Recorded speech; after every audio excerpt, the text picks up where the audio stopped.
What we're going to do this evening is focus on pest control. In my experience, a lot of backyard fruit growers, they're a little bit hesitant maybe to start doing some sort of pest control. And so this is just a good way to get started with it.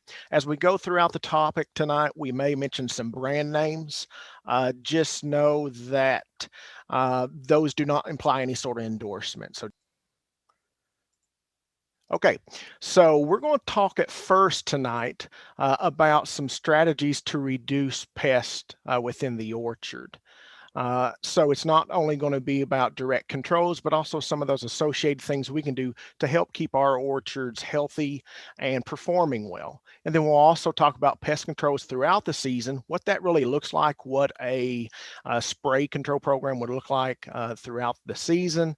And again, tonight I am going to focus more on diseases. It's not that insects aren't a difficult thing for our orchards or they aren't worth considering, but especially on the homeowner side, there is a fairly consistent uh, methodology to insecticide applications. So there is not a tremendous amount of mixing and matching or selecting specific products in order to control those. So we'll explain that as we go through. So I do want to mention we are going to have a heavy emphasis on the use of pesticides tonight. There are organic alternatives in some instances for some products. We're not going to delve deeply into those just because of the amount of time we have. We do have some good resources that I'm going to point you to. The University of Kentucky has done a good job with some publications where they include organic options where they exist. And so you'll have access to that through the resource list that you will be emailed. So certainly, if you'd like to speak further on that, I'm always available. So feel free to reach out to me. But tonight we won't look deeply at organic options, but certainly please follow up if that is a direct interest of you. So why do we need to focus on pest control in our orchards? Well, we have to realize our region of the country is very much a conducive environment for both insects and diseases. One very basic fundamental of plant diseases is that when we have wet conditions, high humidity, that's an environment that is very attractive to diseases. And so certainly within our climate, we meet that standard. And so we have the potential for very high disease pressure. Uh, Likewise, insects are certainly attracted to fruit, and I think for the same reason that we are, it's sugar content. And so certainly we have a wide range of insect pests that we may have to deal with in the orchard. So you may ask the question, can I grow tree fruits or have an orchard without using a pest control program, particularly maybe if you're wanting to stay away from spraying? And the answer is you can, certainly, but there are a few trade-offs. Quality will be decreased compared to a good control program. And also, there may be years where you don't have a harvest due to particularly diseases, but also insects. So certainly, we understand that folks are often looking to minimize the use of pesticides, uh, but because of our general growing climate, you are going to see a significant return on your efforts with a good control program.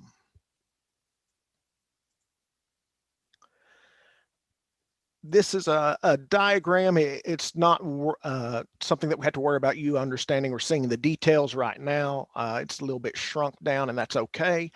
But basically, excluding perhaps December and January, there's essentially some tasks that we are probably needing to be doing in the orchard all year long.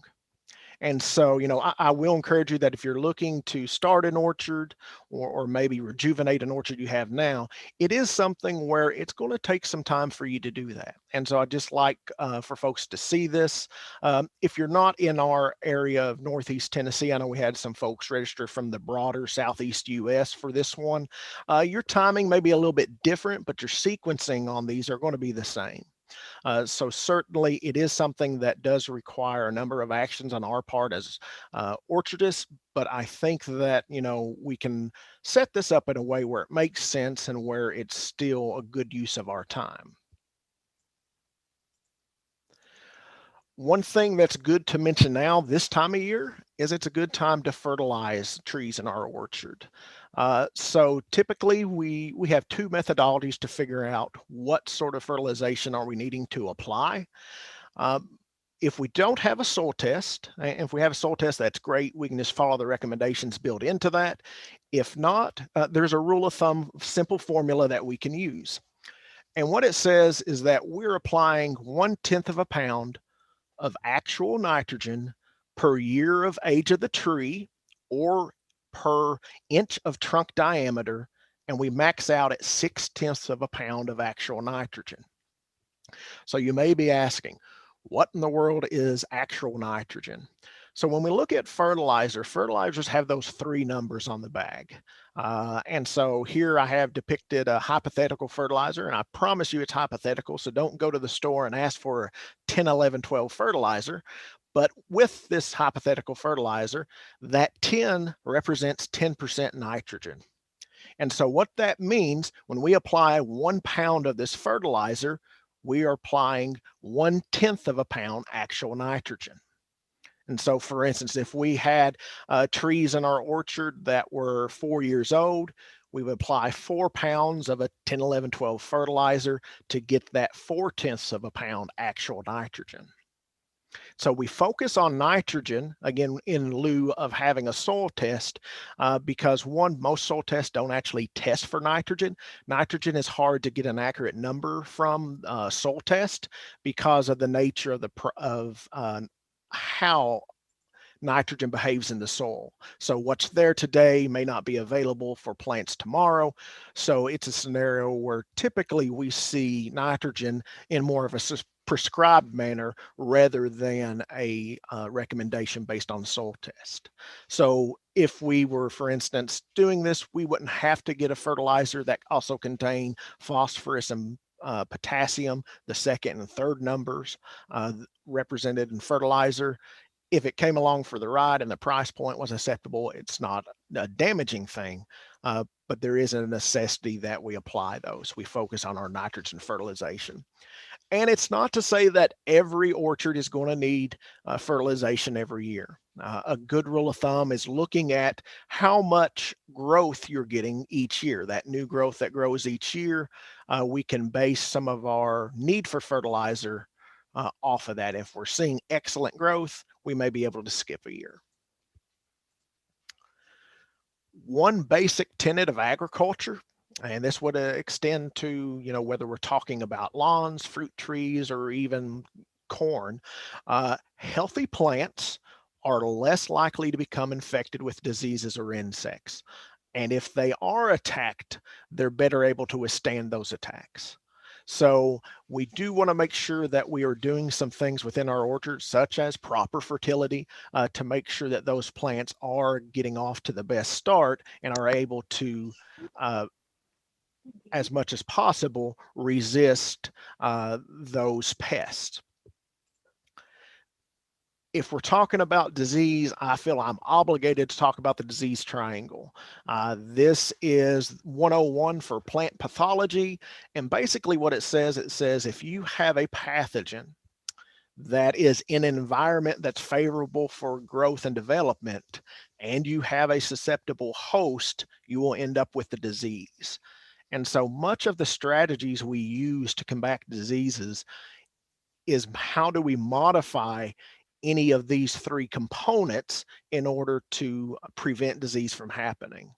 Well, certainly if we created an environment that was completely impossible for diseases to survive or to grow, we would likewise have an environment that is not conducive to plants growing.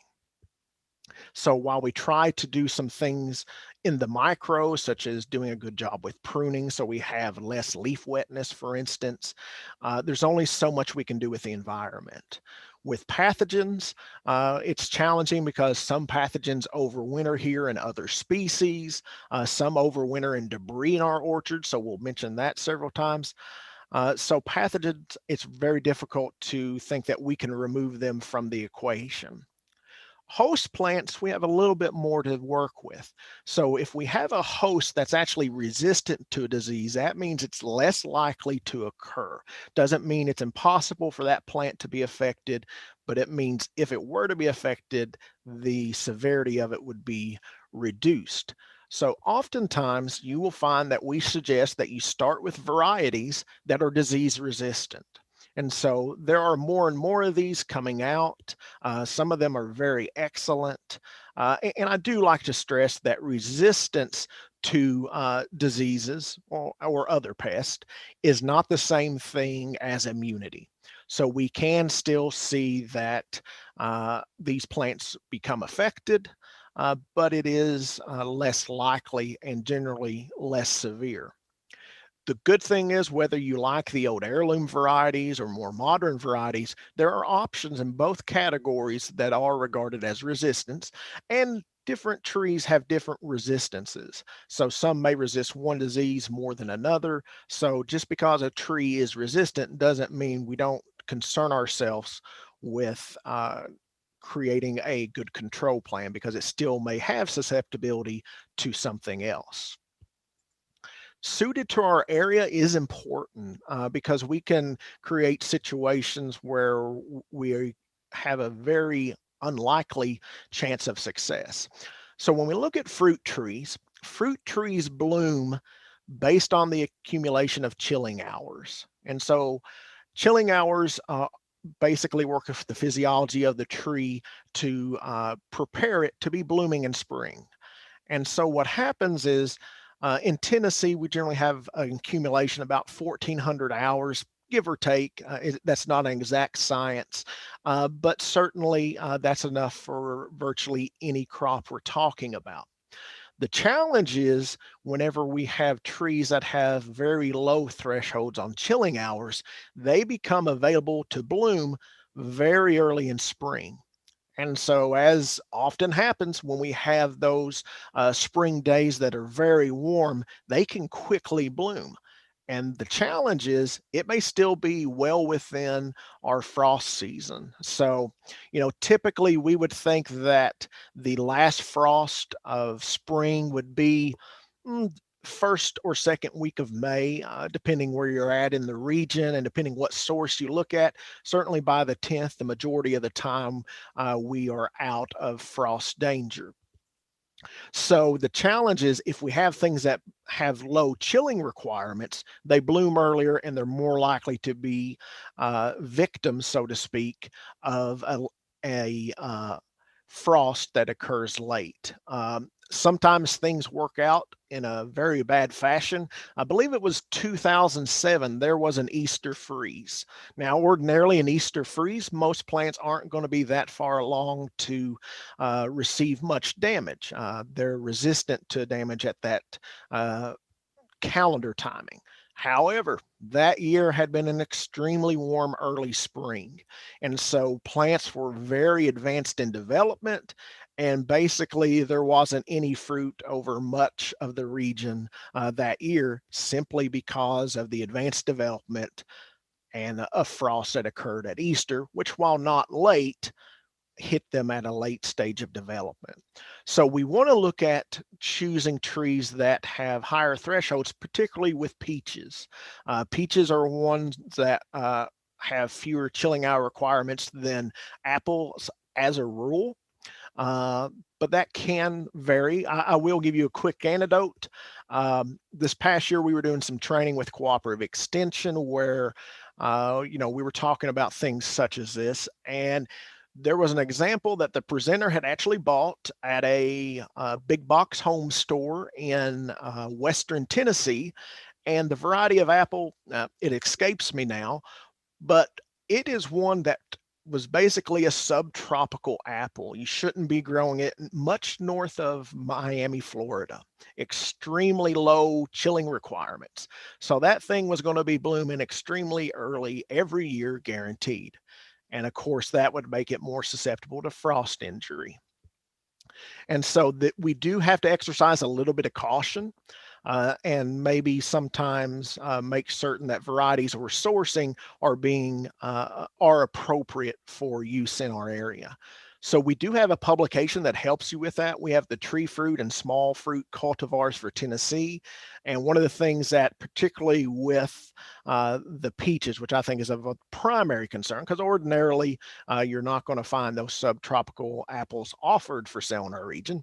But particularly with peaches, you will see that it includes information looking at their chilling hours. And all things being equal, two peaches, one with 850 chilling hours requirement and one with 1,050, we will see that the 1,050 cultivar blooms later and is more likely to crop reliably in our region.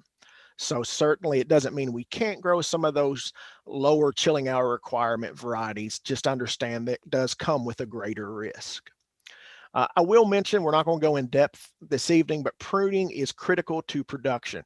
If you are doing a great job with your pest control program, but you're not doing good efforts with pruning, you're probably almost wasting your time with the pest control.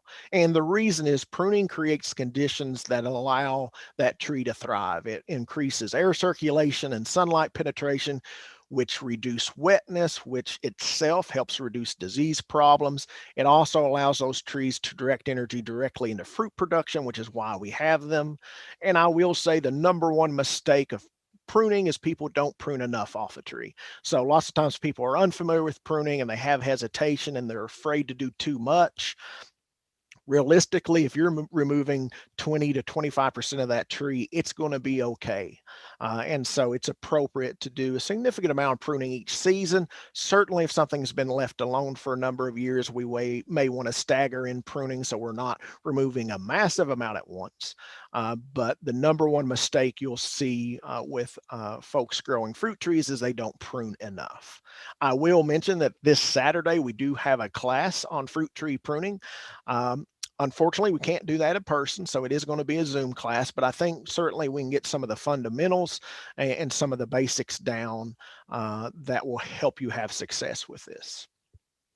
Fruit thinning is another task we need to make sure we do a good job with within the orchard. Fruit thinning is just where we remove some fruit while they're immature to result in larger mature fruit. One, it does give us that larger fruit size, and so we may still harvest overall the same number of pounds off a tree, but we're putting it into a fewer number of fruit and it gets us that larger fruit.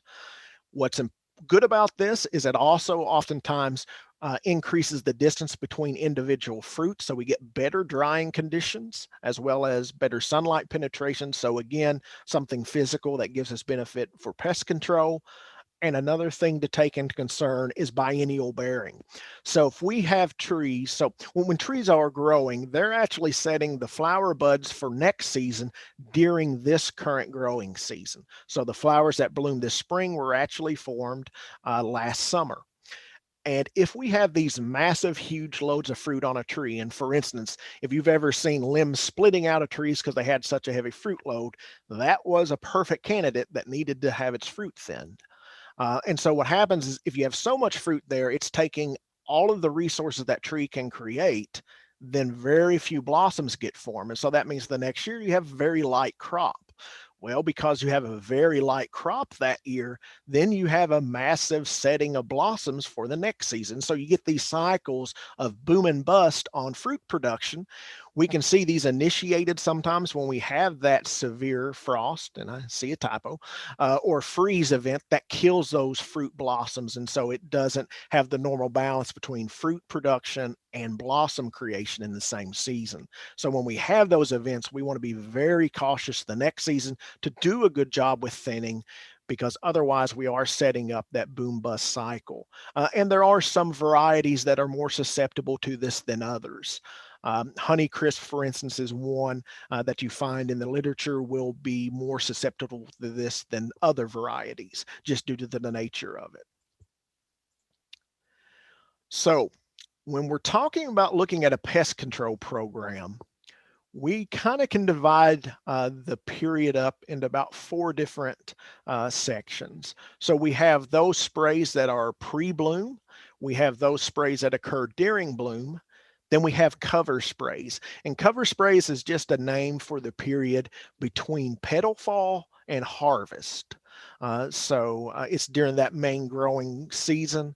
And then we have some post-harvest things we can do as well if warranted and if necessary. So what we're going to do is we're going to go through these tonight. So overall considerations, first and foremost, we must always read and follow all pesticide label directions, regardless of anything I say tonight or anything you may find on the internet.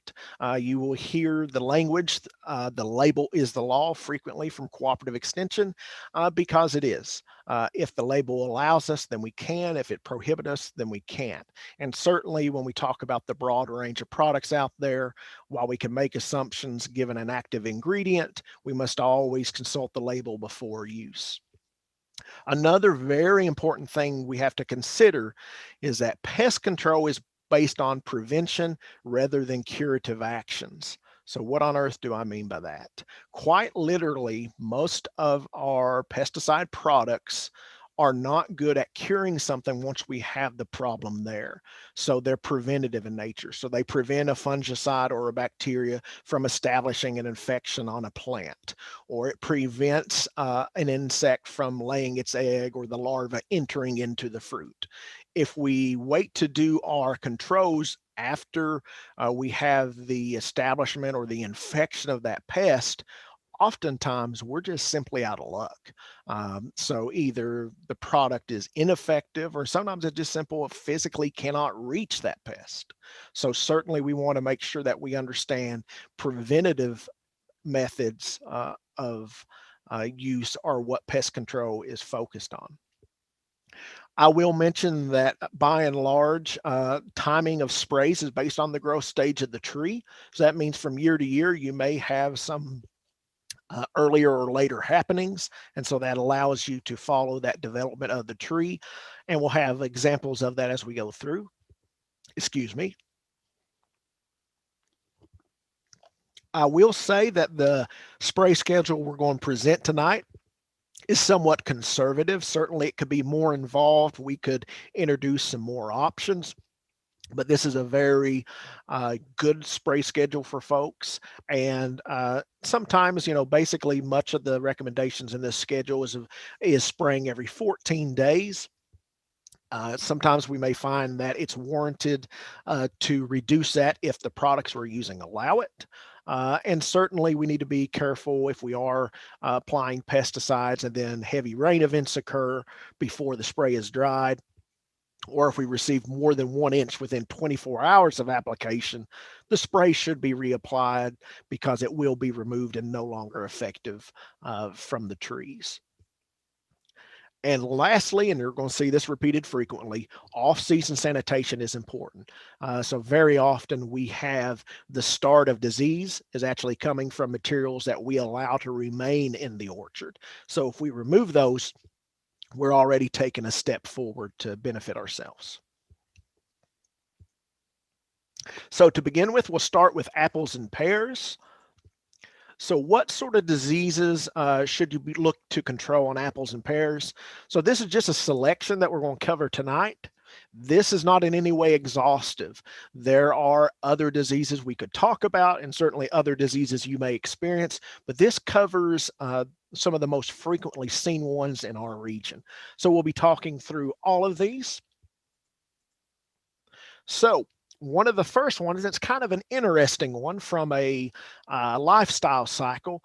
It's our juniper apple rust. And so it's cedar, hawthorn, and quince trees are all alternate host for these fungi. So what we have depicted on your screen is actually cedar apple rust, which is probably the most common in our region. And what happens is in the spring, you see what happens on the left. In the cedar trees, you have these orange slimy looking things that happen. Those are actually growths of the rust fungus that is producing spores. Those spores then go and infect the leaves of apple trees as well as the small fruit possibly. And then as the season progresses, The apple tree infection will actually produce the spores that then infect the juniper trees. And so it's alternating host. So we have a couple of options when it comes to managing these diseases, whether it's cedar, hawthorn, or quince rust. And that is removing the nearby host. So if we knew we had cedar trees near our orchard, it's in our best interest to remove those. Realistically, in our region, we know we have cedar trees throughout the landscape, so that alone probably is going to be insufficient. But certainly, we do have the option for fungicides, and we do have effective fungicides. Timing on those would begin at bloom. So this is one we sometimes see in our region, and for good reason. Apple scab is another disease that can be pretty significant when conditions are correct. It'll start out just as the spots on the underside of leaves that are kind of olive in color, look sort of feathery or maybe, even velvety, but they will begin to form these scabs on the leaves.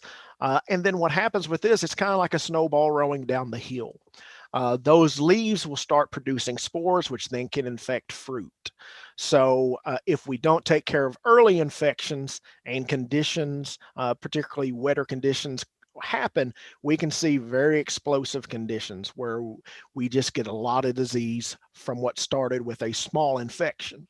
So management with this, sanitation, removing infected leaf as well as fruit from out of our orchard. So I would encourage you, to in the fall of the season when the leaves have dropped, actually remove the leaves from the orchard and help remove what we call inoculum, or that source of disease.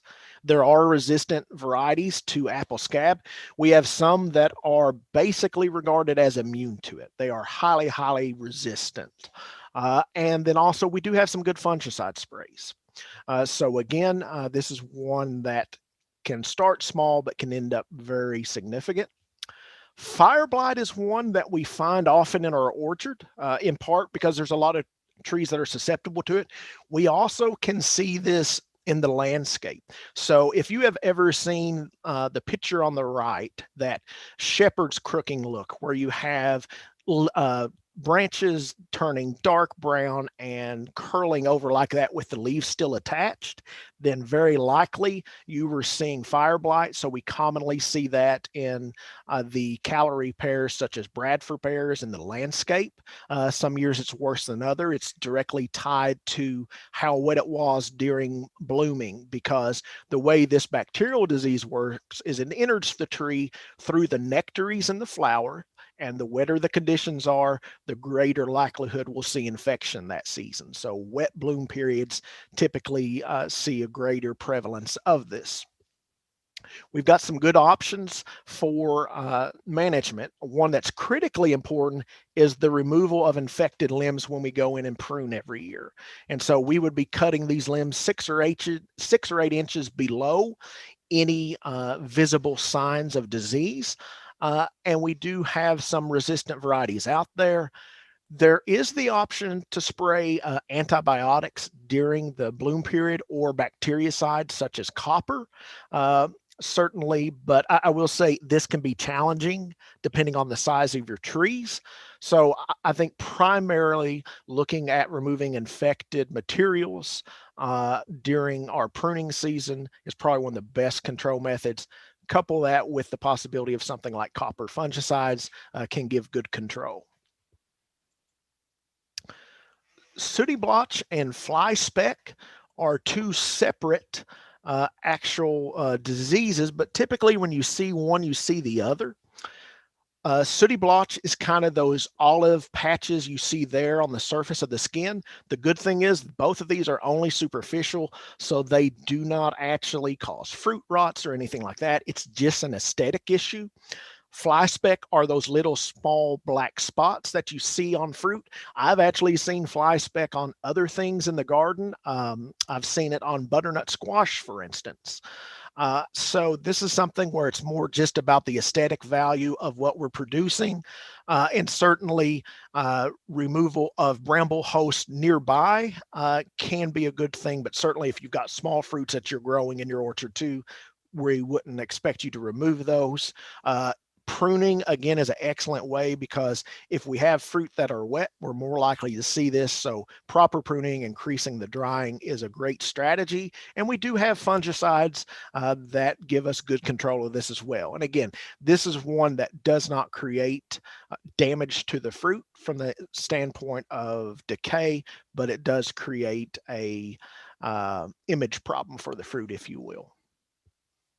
So what if we shift to insects with apple and pears? Well, I think it's useful to break the periods of production up so we get an idea of what we're looking at. So that would be pre-bloom, during bloom, and then cover, which again is from petal fall to harvest.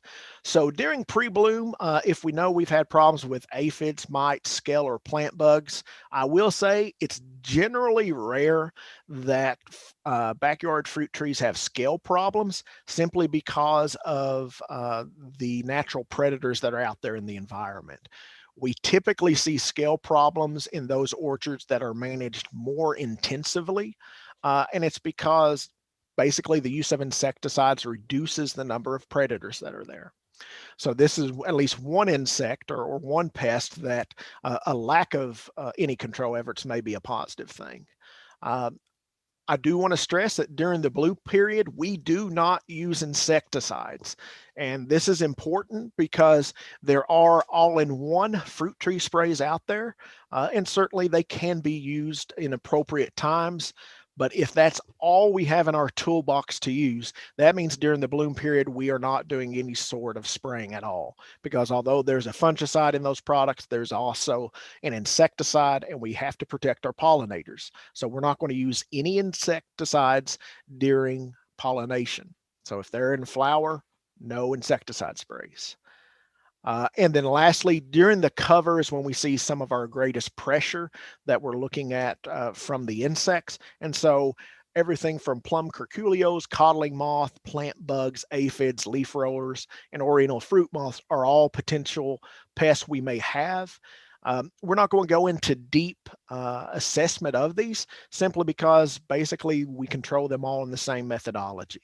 So if we're doing our cover sprays appropriately, we're not having to mix and match which insecticide we're using, and we're not taking any special actions for plum curculio versus codling moth, for instance. We're just doing one general approach to it.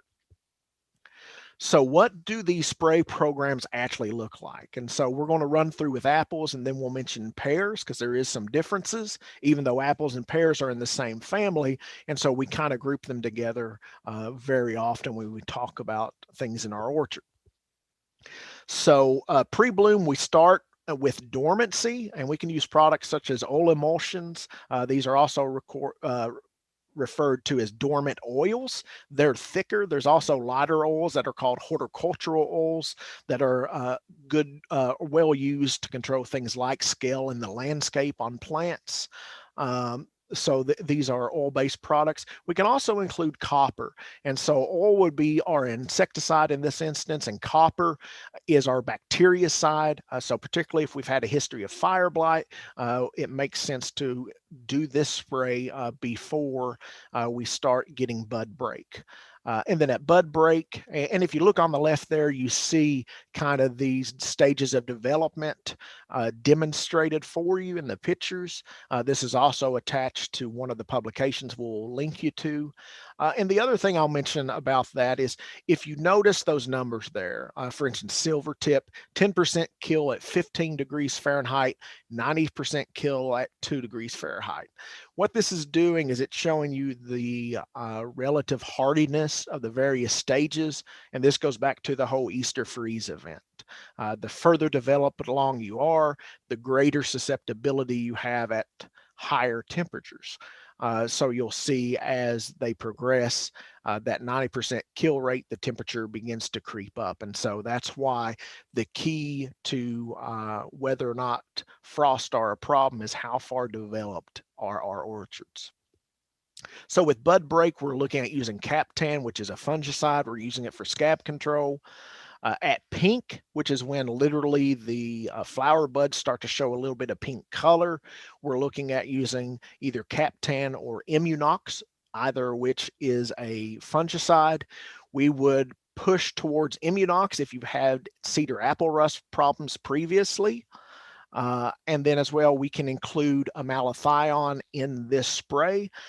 This would be the last spray that would include an insecticide until we get through the bloom period. So it is our last chance to have that protection in there. So during the bloom period, typically the only thing we would be spraying would be streptomycin products if you're choosing to use those. Again, it's a scenario where commonly we don't see this done in the home orchard. So it certainly would be one that would be optional in my opinion. Then we move on after petal fall to the cover sprays. So here again, we're bringing back in our insecticides for insect control, and also we're having the use of a fungicide for disease control. We certainly can use Captan or Immunox, either one. It's probably a best practice to try to vary that some. So rather than just using Captan all season long or only Immunox all season long, having the option doing some rotation between those two during petal fall and the first cover spray is, I think, a best practice. Again, it's not something that's an absolute, but when we do rotations between products that have different modes of action, what we are doing is preventing resistance. If we only use one product all the time, year after year after year, there is a danger that we're creating a situation where some of those disease-causing organisms or insects even can become resistant to that mode of action. And so that's why we would like to possibly look at doing some varying on modes of action with the products we use.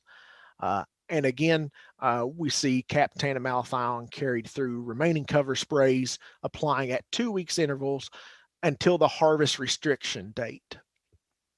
So a harvest restriction date, another phrase for that you're liable to see on the pesticide label, is a pre-harvest interval, or PHI. And what it literally is it's the latest we can apply a product prior to harvest.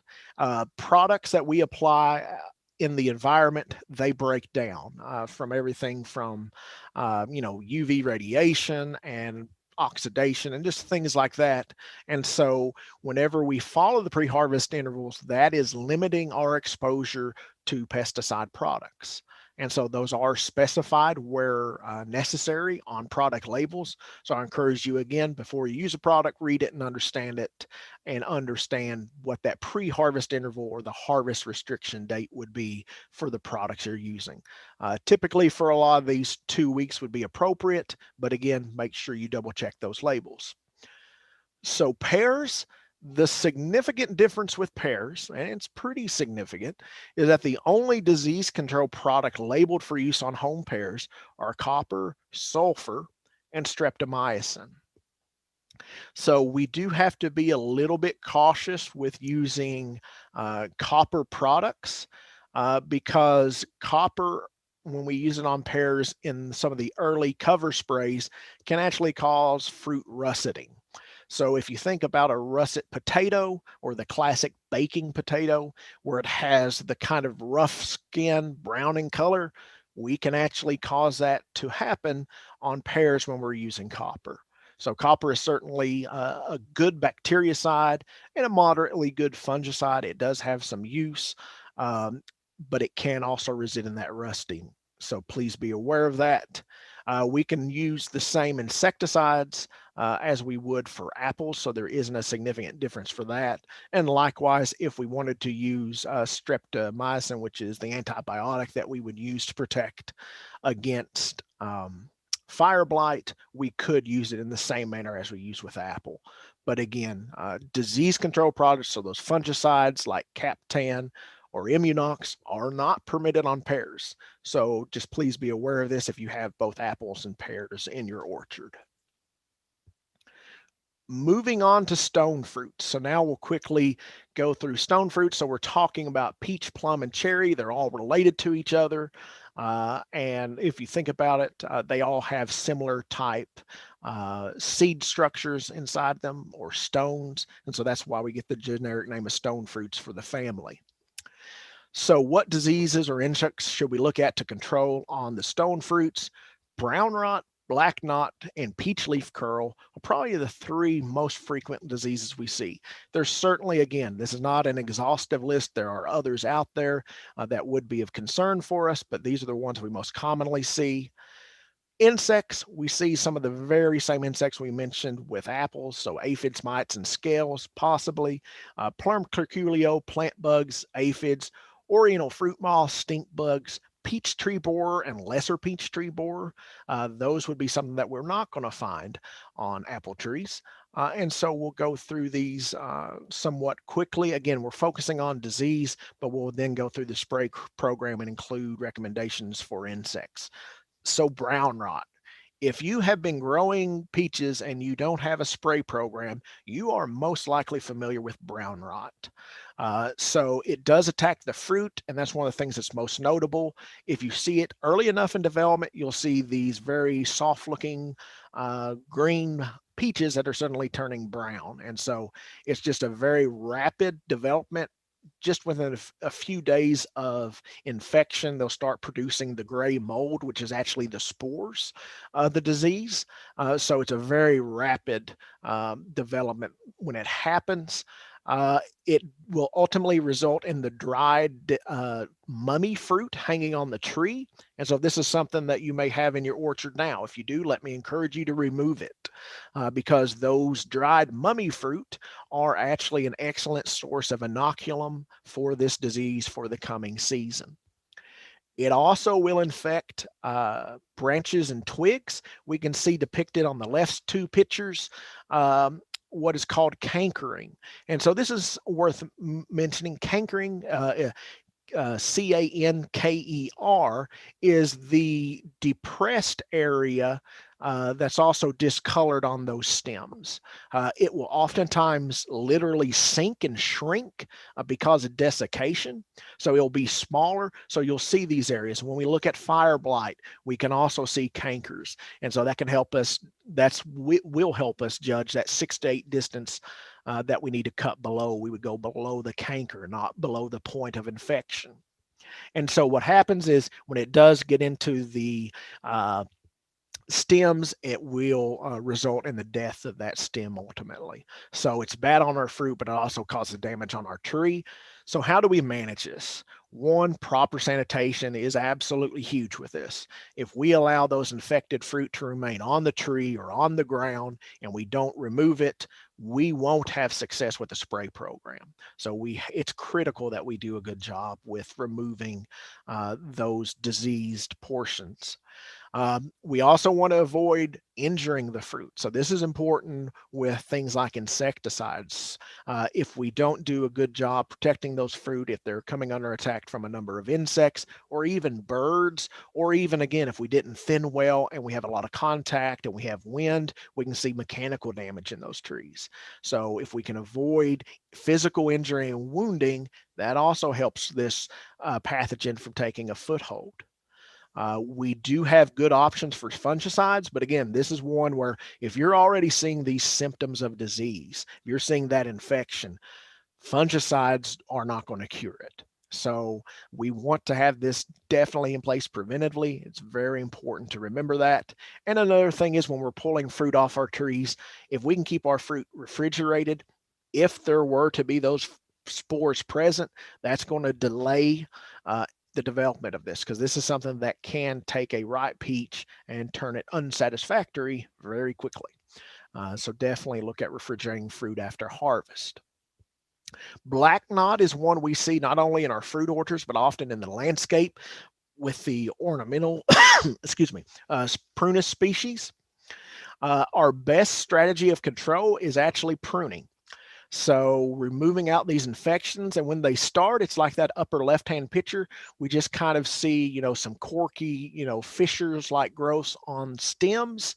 It is clearly distortion. As the season progresses, it begins to look more like the bottom picture, where you're getting this olive green color when it starts to produce these spores. Later on in the season, it turns black and very knotty, very dry looking. And this happens year after year. Once that infection has taken hold in that branch, we will see it repeated for multiple seasons. And it will ultimately grow until it girdles or encircles that tree and interrupts the flow of nutrients and waters. The vascular system of the plant becomes disrupted, and we have branch dieback. And so the best option is find it when it's young, remove any affected branches 6 to 8 inches below the knot before spring. So this is when we're doing our pruning and the winter period. We want to keep an eye out for these infections and make certain we remove them. And we want to take them out of the orchard. This is not something we want to cut and drop in the orchard. By and large, if we can remove prunings from the orchard, we're a step ahead, and it's very much necessary with this one. If we have the option to remove nearby wild prunus species, so this would be things like wild cherry trees or even wild plum trees, they can host this disease, obviously. We do have fungicides to prevent new infections, but this would be another one that fungicides, without doing the sanitation, without doing that pruning of those knots, is going to be ineffective. So we have to do a good job with the physical maintenance and couple that with a good pesticide or fungicide program in this case. So lastly, peach leaf curl is something we see, and it's kind of really unusual. So when it happens, lots of times someone will send in a sample to the office or send us a picture. And what we see is actually a fungus that attacks the leaves. Again, if we have cool, wet weather during bud swell and shoot emergence, that very early spring growth, then we're more likely to see this, and it results in this puckered, distorted growth of the leaf. And it often will turn this reddish. It also can be yellowish in color, and so it's something that really catches the eye when it does happen. Uh, Later on, these leaves will actually start producing spores. Ultimately, the leaves fall off, and therein lies the problem. Of course, the leaves are the energy creation sites for these trees, and when they drop off, we don't have the necessary reserves to create good fruit harvest. So definitely we want to see that this is, if we've seen this as a problem, we want to do a good job of applying fungicides before bud break. So again, early in the season, there are resistant cultivars to this. And we may also, if we see this as a problem, there are actually some late autumn application of fungicides, which would be warranted. And the reason is those spores overwinter on the physical tree itself and nooks and crannies in the bark. Also, it can be on infected buds, as well as any leaf debris that's infected and left there. So again, sanitation is a good effort with this one. So real quickly, looking at the specific spray program, that dormant period, again, we can look at using those oil products for insect control. At bloom, we'd look at using fungicides such as Captan. It's not absolutely necessary to use. However, if you've had a history of brown rot, I would probably encourage you to look at using it on peaches.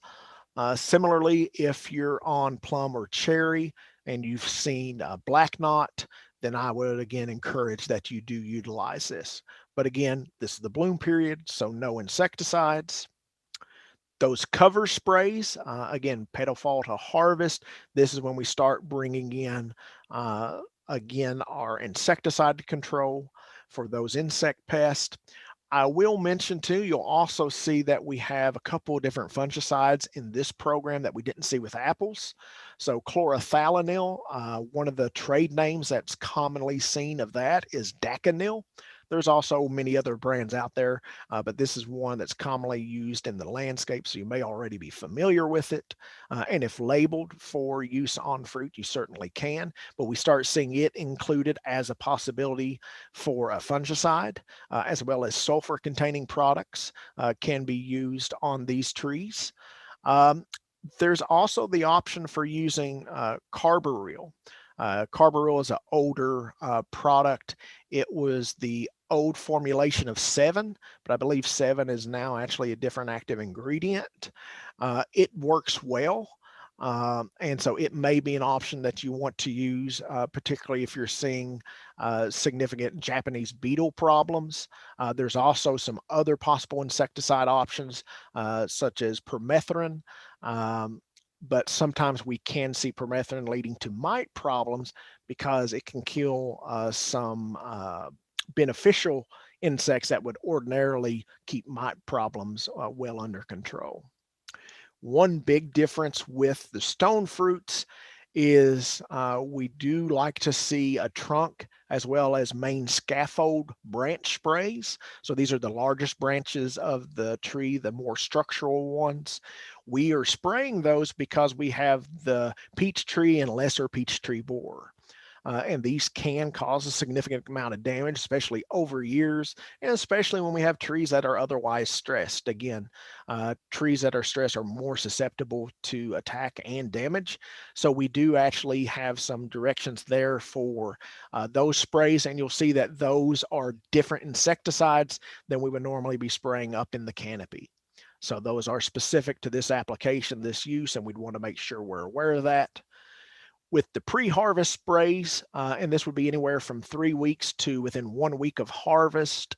Again, we're going back to our fungicide Captan, but we also can include another fungicide product. So thiophanate methyl, Immunox, or propiconazole are all fungicides, and we would want to include Captan and one of those 3 other, depending on what you have available to you. And the reason we want to do this is, again, brown rot. If we don't do a good job at this stage with brown rot control, then we can have a harvest it, and see it quickly go south because it was infected even when we harvested it. So very important. And then lastly, this is that kind of a little bit unusual one in that it is a early dormant season. So after the leaves have dropped, November time frame-ish, you can be applying copper or chlorothalonil or a lime sulfur product. And the reason we would do this is if we've had problems with peach leaf curl or plum pockets on plums. Plum pockets is when we have immature fruit that get very large. They grow very large and distorted. And so if you have plum trees, that's something that you might see. And this would be an ideal time actually to treat for it with plum trees. So as we start to wrap up, I'm going to send you a number of links, some of which I haven't touched on much. Some of them are kind of general order practices for your orchard, but specifically some that are very useful, I think, are the disease and insect control for home fruit plantings. This is what had the spray program we went through tonight. So basically, you'll see again what you saw tonight. Again, this spray program, I think, is a very good, straightforward program for home orchards. I think it's effective, and I think it's approachable. Certainly, it can become more complicated, and maybe if you've been doing this for a few years, that's something you'd like to talk about. Be happy to discuss that with you. But I think, again, this is a great program to begin with, and it has good success. There'll also be a couple of publications relating to what are some of the best cultivars for our region. So the one I mentioned earlier, there'll also be a second one from Purdue that I think does a tremendously good job of looking at apples only, but it describes the resistance or lack of resistance for a number of apple cultivars. So it's very good. And another thing I didn't bring up earlier, but when we are pruning out diseased problems, so when we know we have disease problems, it's really a good idea to be disinfecting our pruning tools I think especially between trees, I think practically to do it more frequently than that is a bit of a challenge. So there is a publication that talks about disinfecting pruning tools and what some options are for you to do that. And I'll also mention that a large number of the pictures for tonight came from these two websites, which the University of Kentucky has. It's a scouting guide for problems of peach and scouting guide for problems of apples. So if you want to see all those insects that we mentioned when we went through the spray guide, this would be a great source to find those. You can see what they look like, as well as different problems such as nutritional deficiencies or even environmental problems that we didn't touch